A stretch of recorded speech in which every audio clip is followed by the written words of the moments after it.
Etiškais hakeriais save vadinantys specialistai iš Latvijos Pēcis ir Peter Gubarevich vykdys interaktyvę sesiją skirtą atskleisti skirtingus saugumo lygius. Ar mes turime su jais ryšį?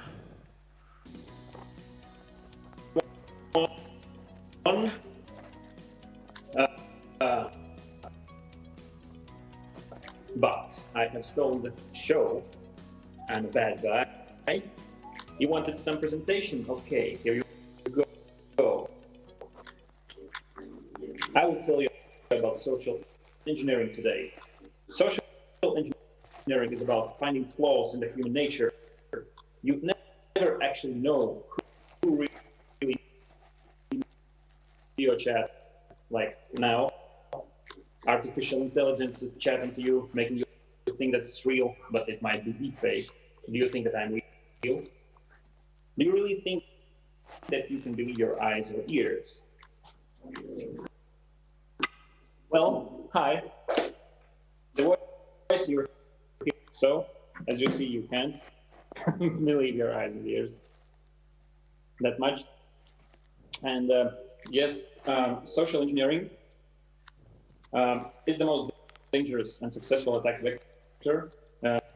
Actually, it always was, but it's very important today, especially. And people must be aware of that it is and what it is. And some research I've done show that most popular types in the last year were phishing, pretexting, phishing sites that stole, trick users to enter their credentials, for example, pretexting, like people who use fake stories to convince their victims that they are what they are not, to get what they want from these victims, scams, and baiting to trick people and to steal their money, for example.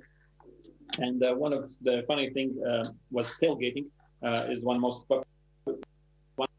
the most popular social engineering attacks last year. Go after you inside your company and do their stuff. Under stress situations like COVID-related lockdowns, for example, that's the latest thing. People are much more vulnerable to these social engineering attacks because their attention is somewhere else, not at their security in the first place. COVID, yes, and this brought to us some changes because people are doing more work remotely. Therefore, these changes is that people use more free Wi-Fi's, like in some cafes or airports or somewhere else, which are, of course, vulnerable to man-in-the-middle attacks. People are also using VPNs, remote desktop solutions, online meeting platforms like Zoom, Cisco, WebEx, and such, online collaboration platforms, project management, and of course Office 365 as well. And these changes also bring to us some issues like single sign-on via Google or Facebook or other accounts that are supported brought more attention to them from attackers. And also one of the most popular was Zoom. And more users also meant more attention from attackers. Attackers found many vulnerabilities when all this COVID thing started. And at the time, a lot of successful attacks happened. Also, Office 365 was one of the very sweet targets from a lot of phishing attacks were done at most COVID peak time. More sophisticated actions by attackers were made when access was gained. And so attack that happened earlier this year, and later Peter will tell you about Office 365 attack that also happened this year. I will actually not tell, but I will present you live demo of this attack. Yeah, this will be even cooler. But let's go to Zoom. It was just a meeting with 30 plus participants. A link was sent via email, but it had no password. Attack was also pretty simple. Several show up one by one. About 10 or something people were there in a very short period of time, and they started to write some bad language comments into chat. Were starting to play back some very loud music and disturbing noises. They were sharing even racist phrases and tried to show some pictures. And the moderator was kicking them out, but it was very hard because they just kept showing up and up, and they were, therefore, this event had been closed, and they moved to another platform that time. A few days later, they tried to use Zoom meeting again, and this time they even used the password, but the same thing happened again.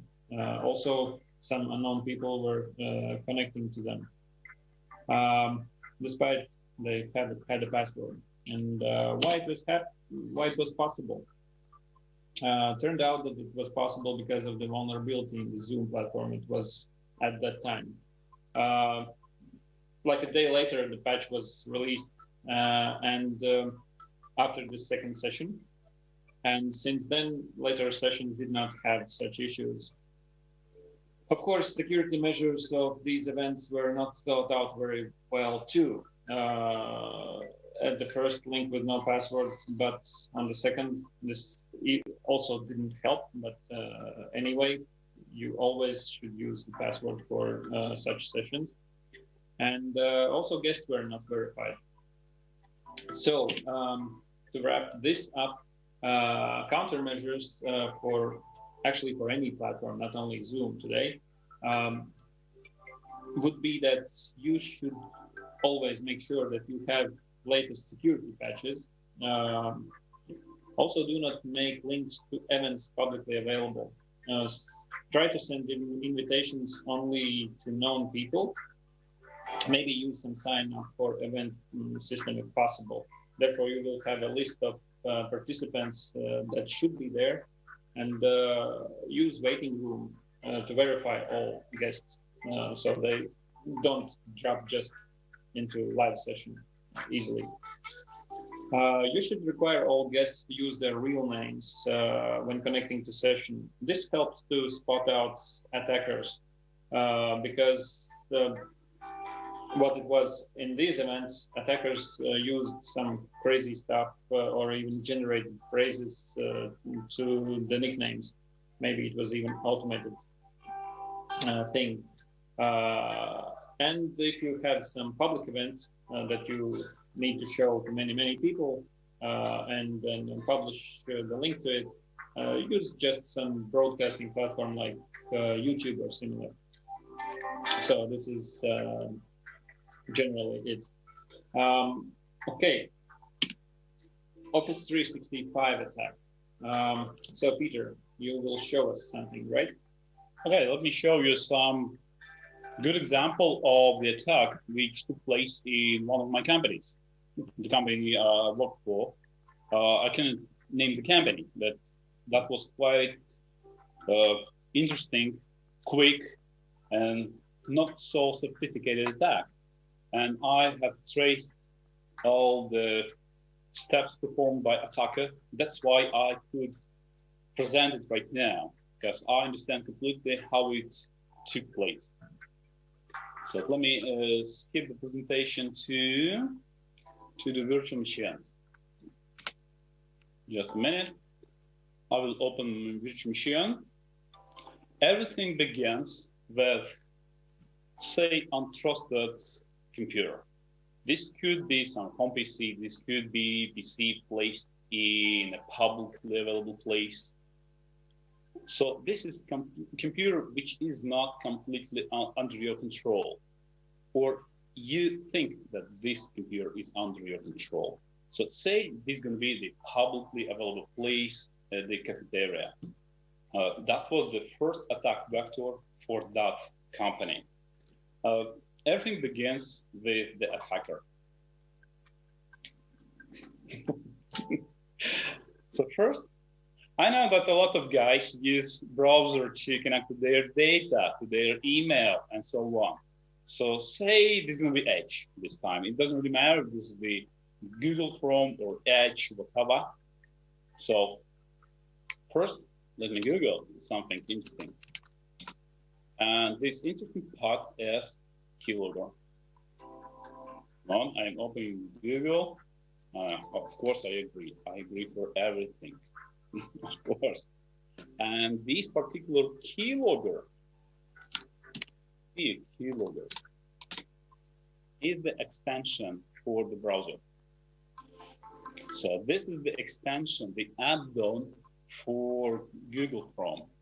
I could deploy it to Edge as well. Why not? So add to my browser. Yes, I want to add this extension. No sync. Just simply add this extension. The next step is I want to configure a little bit this keylogger, because this keylogger appears on my screen. It's in here. If compared to Chrome, let me check the Chrome. It's in here. Okay, could be some guy is unaware what are extensions and doesn't really understand what's that. Let me configure anyway. One and the only thing I want to configure is to never react on clicks like this. So if someone clicks this icon, nothing happens. This is good. Let me double check. So I'm opening the browser, clicking the keylogger, nothing happens. This is good. Now it's time to leave the scene.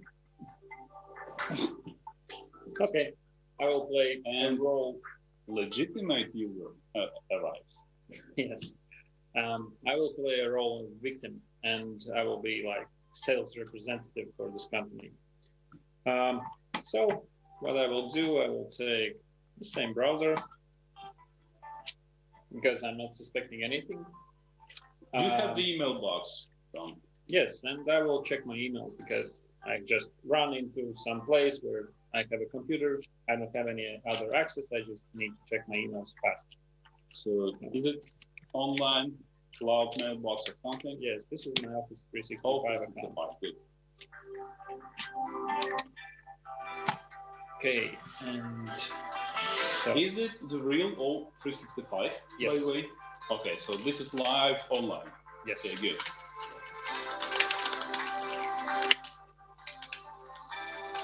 So you're logging with your credentials, right? Yes, my real credentials. Okay.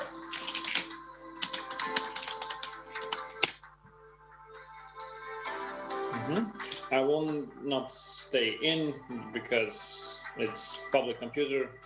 I don't want to save anything.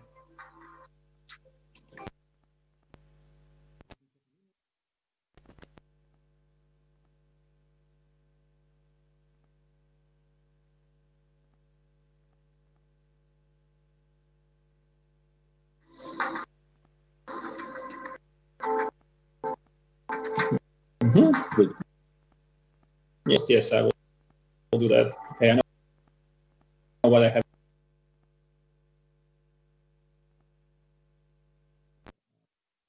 I think later this day.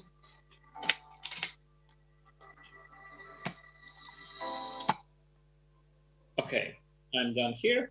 So I'm just what I have to do, since it's a public computer, I need to sign out. I probably already did it, but let's sign out. Oh, one more thing.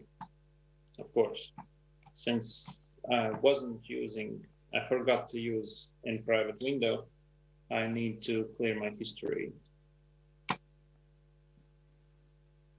Okay, Alt small time. Browsing download cookies and everything clear now. So it is done. And I'm leaving. An attacker appears back in the scene. So it appears that my victim is quite clever. He has cleared the history and the passwords. He told the browser not to leave their credentials on. Okay, let me check my keylogger. So I'm opening the same browser when my victim leaves, and I manage my extension with right-click, extension options, and go to logs. Well, there is something interesting in here. I don't know if you see this clearly on your screens. If not, that's good. I don't want to expose you the password right now, but actually I see the email address in here, I see the password in here, and the message which Tom has sent as a reply to his recipient. Okay, at least I've got something, some good points to begin my attack, to continue my attack, not to begin, is Tom credentials. This could be any keylogger, like not necessarily in browser. Okay, of course, you could launch the browser in anonymous mode, in private mode, but say nothing helps in this case from the keylogger running in the system. Yeah, so that was quite simple keylogger implemented into the browser. And in the system, this keylogger even might send you automatically all the stuff, right? Yes, of course. A lot of keyloggers send credentials, stolen credentials and data to attackers in an email, like to some other covered channel. In this scenario, I am able to physically come back to this computer and steal credentials from the keylogger. What next? I will memorize the credentials and delete all the logs. So my victim or some other guy could not get into this data. And basically that's done for the victim computer. Now I'm switching to attacker machine. This computer I'm gonna use to continue my attack. So first I will configure my Outlook from scratch. Okay, the profile, like Outlook, why not? What's my stolen name? What's my stolen email address? Okay, this is going to be Tom at windows.nt.lv.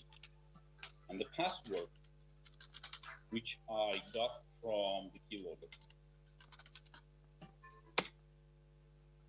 Okay, the Outlook spent some time configuring the 365 user account, but I see that my attempt was successful. So stolen credentials black. Let me check what interesting Tom got in his email. Okay. I don't want to activate right now. Oh, so I'm navigating to inbox. I see something interesting. Let me check sent items. Okay, I see something here. Good. Now I want to continue my attack. Based on this email message, I think the Tom should be something connected to financial part of the company. Could be his sales manager or maybe a representative or something. So I will configure several rules for this mailbox. So I'm going to file automatic replies, and under rules, I will configure one rule. If something is sent to me, I mean to Tom, or maybe copied, CC to him with some keywords in message body. Okay, let it be like invoice. Could be like this. Could be bank, account, transfer, credentials, whatever. For demo invoice, that's enough. Forward this message to to my hacker account, hacksur123@gmail.com. In my real life experience, when I have explored what the attacker did in my system, I saw it exactly like that. So he has established some rules to sniff for messages sent or received by keywords. And he has forwarded I don't know if that was him or her, but the attacker has enabled forwarding of financial messages to their another separate email account. Okay, this is what I configure right now, and this is how it should be. Okay, that's not enough. Okay, I understand that I will sniff for some messages. Tom probably will not be aware that I'm sniffing for his messages. I want to steal more credentials. I want to pivot my attack and sniff more credentials, more data to completely hack this company. The next step is I will prepare the testbed for my attack as the phishing website and the message I'm going to send to everyone in this company to attract people to my phishing website.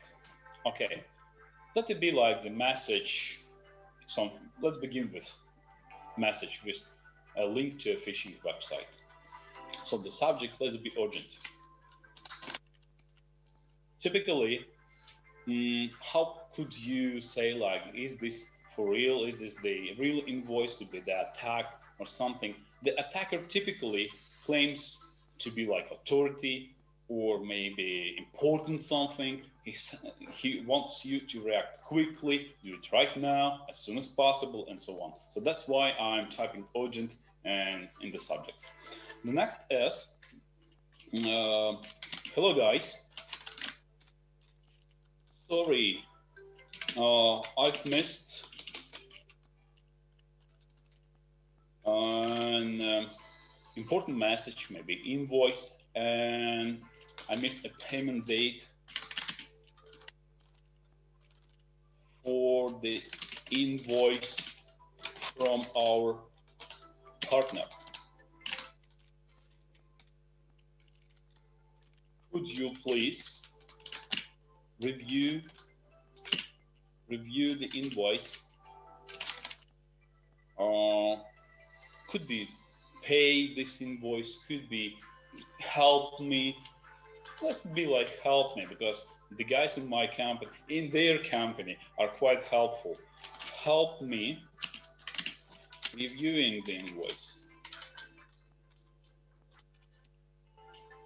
quickly. I've placed it to our company's cloud storage.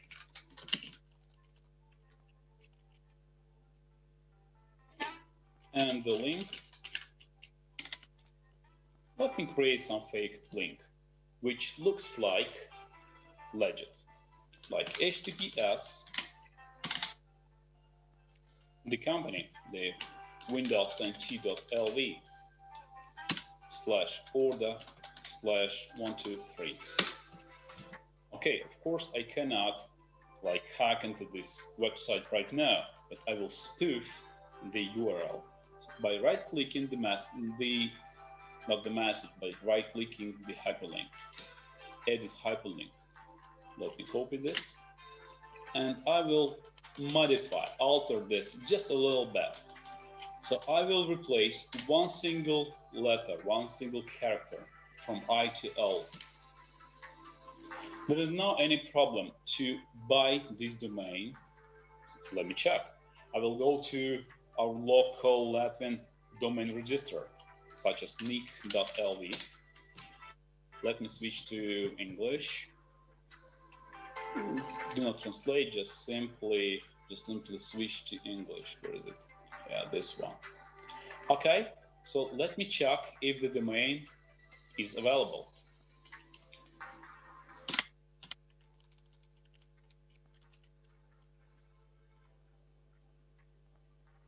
and this domain name is available for registration. If you have not noticed this, let me magnify just a little bit. In here, this is not I. That's not I. This is L. So nothing stops me from registering this domain name. And this is actually a very, very old social engineering attack. Yeah, but the key feature of my current attack is to unite a lot of little tricks, a lot of little, small but efficient tricks. Okay, so I will register this domain name, and I will send the spoofed link to my victims in here. So the text to display still looks legit, but underneath this, behind this text is something illegal. Okay, let me check if this works. Like, I move my mouse pointer on top of this, and you see the link is a little bit different. For unsuspecting person, it's quite like, okay, that's Windows NT.lv, Windows T.lv, which is my domain. Yeah, it's okay. This is our company. This is quite all right. The next question. Okay, I have created the message based on social engineering. Okay, who is my target? What if I reply back to you? What if you reply back to me? I will discuss this just a little bit later in a minute. Yeah, that's correct. So, my victims, 2. And now, one more achievement for hacker. I have dumped the address book of this company, because every user which has the mailbox in O365 in this company, the address and job position and phone numbers and email addresses are published in the address book. So by this, they not only have exposed the credentials for me, but also the address book. This is how I continue my attack. So I will target general manager, and I will target sales representative. Okay, for real company, the business case I'm talking about, they have had 1,500 users, and the message was sent to every single user in the company. But I'm not permitted to demonstrate to you the real company. That's why I have created my own domain for this demonstration in O365, and this is for real. This is the real domain and real mailboxes in this company. Okay. So my victims are defined. The message looks good. The spoofing looks good. Something I'm missing in here, like I need to buy the domain. I will manage to do this. Send. So the urgent message was sent to guys in my company. I mean, in their company, of course. Good. Now the next question. Okay, I need to prepare. First, I need to prepare the test bed. Like, I need to prepare the spoofed website. So still few components to go. One more component as the spoofed website. Okay, I'm switching to Kali. It's quite typical when penetration testers or hackers use Kali Linux or maybe Parrot or some famous distros targeted for penetration testing, say like that. Or hacking, since you're writing that, right? I mean, hacking, of course. By the way, the techniques we demonstrate right now, you're not allowed to use them at home. I mean, for real companies, until you got the agreement with written agreement, the contract with the owner of the resources. So you could try this at home, say for virtual machines, but not for real life. Okay, for this company, I'm trying to hack into, I'm the owner, I'm the actual owner, so I permit myself to perform this penetration test. Okay, so in Kali, I want to launch some specific software, which is called Social Engineering Toolkit, this one. Well, let me explain the next steps. What I want to do is to perform the penetration test. This is just for test. That's for sure. Two. Oh, no, sorry. We're social engineering attacks today, right? Yeah, today that's social engineering attack 1. And this is going to be the website attack vector. Yeah, the attack via website. And what I want to achieve, what I want to get, I want to harvest credentials from my victims. So this is going to be 3. And the technique I want to use is the site cloner. I will clone the existing website to my colleague. This is going to be like the complete copy of the real website. Okay. And which URL I can clone? I have Googled a little bit what I could do for this presentation to not to expose some real companies, and found that still can use some outlook.com URLs. One of them is like this. So just copy this URL. I will show you what's that. Paste. Clipboard. Yeah. Okay, the cloning is complete. The website is ready. I will show you how it looks like just a little bit later. But the Kali now is sniffing for incoming connections, is waiting for incoming connections, sniffing for credentials. Okay. The next is, that's not even it. I will add one more attack technique. My message, which I've sent to everyone, frankly, it looks like attack. For experienced guys, it looks like an attack. So guys could reply me back like, hey Tom, is it really you? Is it for real? Is it safe? Yeah, is it safe? And in my company, the company I've worked for, some company which got hacked, like, it was like a lot of users replied back to this guy, to hack the guy, to Tom, like, hey Tom, what are you doing? Is it real? And I mitigate this by using rules again. So I go to File, Automatic Replies, Rules, and configure one more rule. If something is sent directly to me, I don't know if I want to check for the subject, like urgent. Could be. To make it quick and simple, quick and dirty, I'll just simply reply to everyone, to any message. I will reply with my template, with automated message. Hello? Yes, this is important. And I've really missed the point.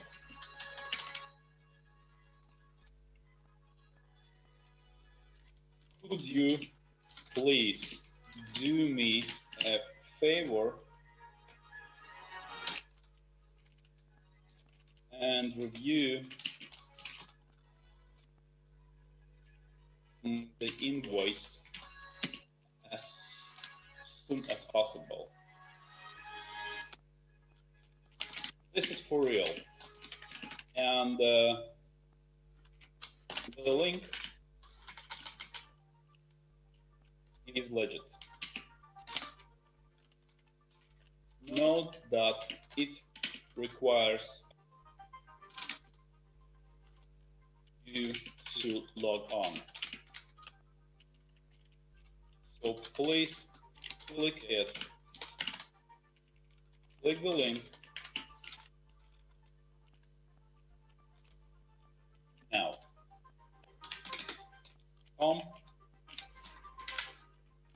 sincerely, good, I like it. I could add link one more time, just not want to spend more time on this. Save. Okay. Yes. So now rules should work. Actually, I don't need the hacked account in this computer anymore. I could clean up the system. I could just simply destroy. Typically, when I perform penetration tests, I do it from virtual machines, which I completely destroy after this test. So no one can trace me back to the original computer. Okay, so the attack got launched. Let's switch to some real victim. And now Peter is in the game. Peter arrives to the game. And yes, he has 2 messages from Tom. Which one is for real? Both. Both are from real guy, from real account. Sure, I do. Okay, that's good. Urgent. Oh, it's something urgent. Let me check. Hello, guys. I've missed payment date. Could you please help me? I'm quite helpful person, Tom. Let me help you, okay? Let me click the link. Of course, I never see that link is spoofed. Oh, it doesn't display the real link. Let me check if it works. Yeah, it works. It works.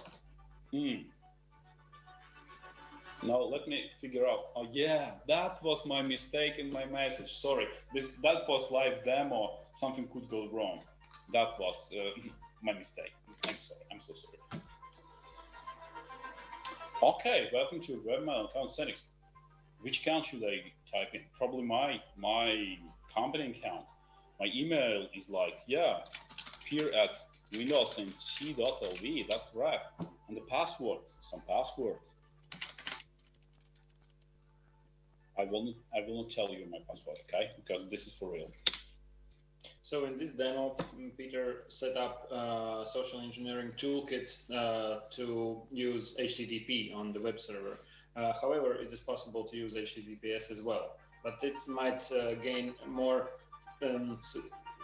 It might be more suspicious because of the certificate. So typically, we use HTTP on this attack. In real attack, it was quick and dirty, very simple, and a lot of guys did that. They clicked, they typed their credentials. Now let's switch back to attacker, and this is what attacker sees on their screen. The captured credentials. If you can manage to spoof, to copy the website, the real website, the victim then is redirected to a real website, to a real one. So possibly single sign-on could happen, and the victim never knows that they have exposed their credentials. Okay, so actually now I have more credentials stolen. I got at least 2 guys, 3 guys, 10 guys, and so on. Yeah, this is it. And I can continue hacking and pivoting my attacks. This is done for this attack. This is how it was in real life. Now we can switch back to presentation. Yeah. Let me switch to, how do I play it? No, this one. Excuse me, I want to switch to that slide. Let me check this slide.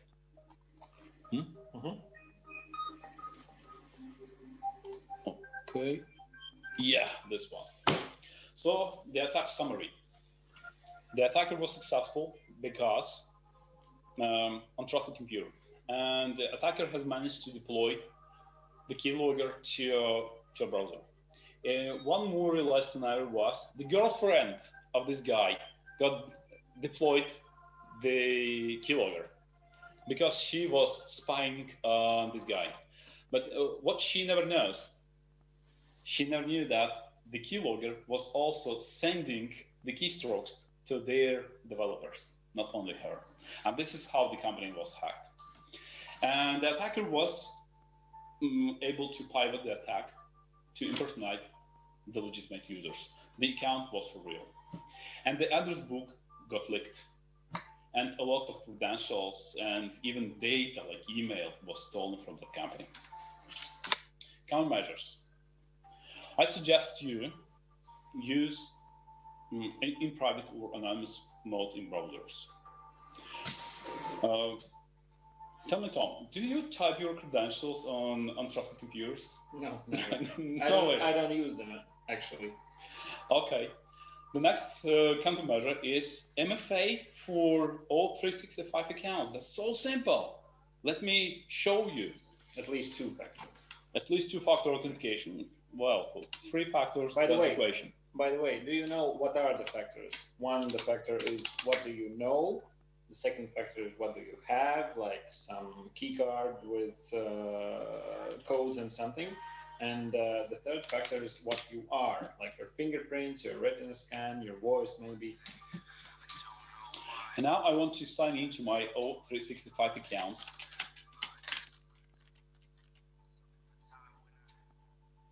Is it? That's my work account. I will type my real password. And the next, the authentication request came to my phone.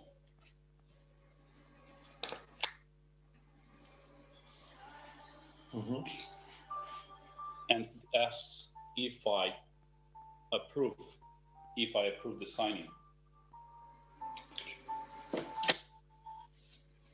Yes, I approve the signing. And yes, I could work. So this is quite simple to enable in O365.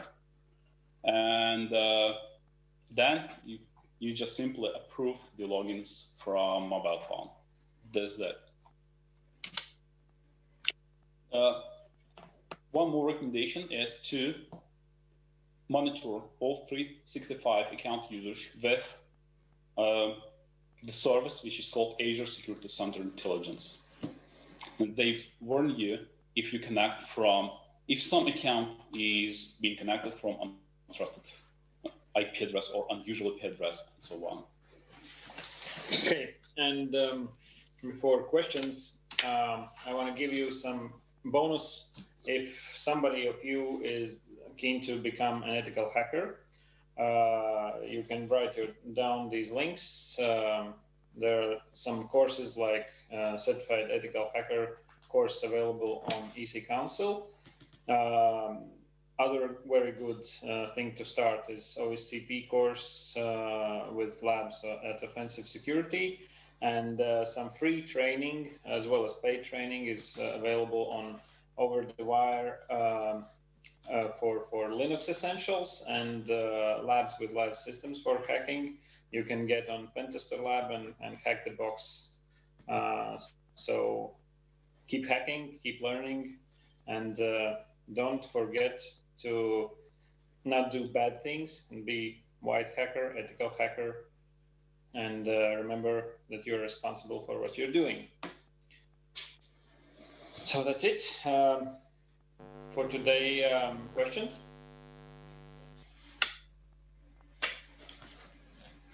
Hello?